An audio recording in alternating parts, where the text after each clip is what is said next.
Good morning. Good morning, my friends. Today, I just want to share something that the Lord has been showing me and it's important, I think, for me to make this clear, but it's a spiritual encouragement and an insight for the church, for this time that we're living in, with all these distractions and all these just foolishness that's going on in the world, and the false prophets won't silence their mouths, and the true prophets aren't even being heard, and who knows, it's really hard to discern the times, but that's why it says in the end even the elect could be deceived. But I want to draw us back to the simplicity of how we can be sure that we're freed from this world, and how we can stay on the path of righteousness and stay on course. In John 12, verse 31 and 34, I just want to talk about what Jesus says. Jesus says, "Now is the judgment of this world. Now shall the prince of this world be cast out. And I, if I am lifted up from the earth, will draw all men unto me." And I know he was speaking about the crucifixion, but if we look at this spiritually, just think about what Jesus is saying, what he accomplished.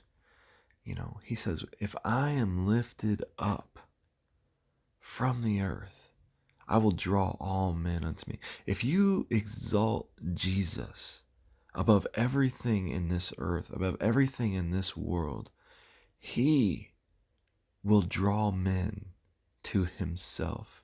And the judgment on the prince of this world shall be executed through Christ exaltation. If we can just exalt him every day above everything else, we will be freed from the prince of this world, and men will be drawn to Christ through us. And think about this. If Christ drew and draws all men to himself through his crucifixion when he was lifted up from the earth by his enemies, how much more will he draw men when he's lifted up by his friends, by his people? You know what I'm saying? If Jesus is drawing all men to himself through the crucifixion, how much more will he draw men through his exaltation and his glory through us? So let's lift Christ up today. Let's exalt him above the earth, above this world, above everything that he is above. Let's show it. Let's live it. Let's put him where he really belongs, seated above everything. He is seated above everything. We might not see it here, but he is. So let's live and believe in the one that we profess, the one who is seated above every name and every dominion. He is the dominion.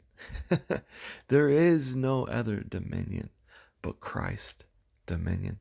So let's put him where he belongs every day in our lives, and we will see the prince and the ruler of this world judged. That's why it says, submit to God, resist the devil, and he will flee from you. He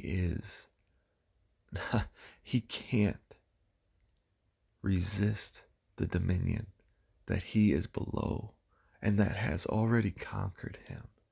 And when we live with Christ exalted in our lives, men will be drawn. This is all that needs to happen. We need to profess Jesus, the simplicity of the gospel. Run away from doctrines and denominations and foolishness and arguing, and in all gentleness, warn people. Make it plain and simple. Look, Jesus Christ is the answer. It is the only sign given to men. He is the solution. He is the only thing that you need. He is the hope of mankind. He drew all men to himself through the crucifixion because that is our only hope. Your only hope is in the atonement that Jesus Christ has made. Without Jesus Christ, you have no hope, because you have no atonement for your sins. And he sealed this atonement that he made for your sins and testified to the truth of that when he was resurrected from the dead and now lives and is seated at the right hand of the Father. And there is a day coming when he is going to return, and it's going to be sooner than later. And this is the only day that matters. This is the only day that you need to be prepared for. So get ready and exalt Jesus above all this earth and see what he will do for you.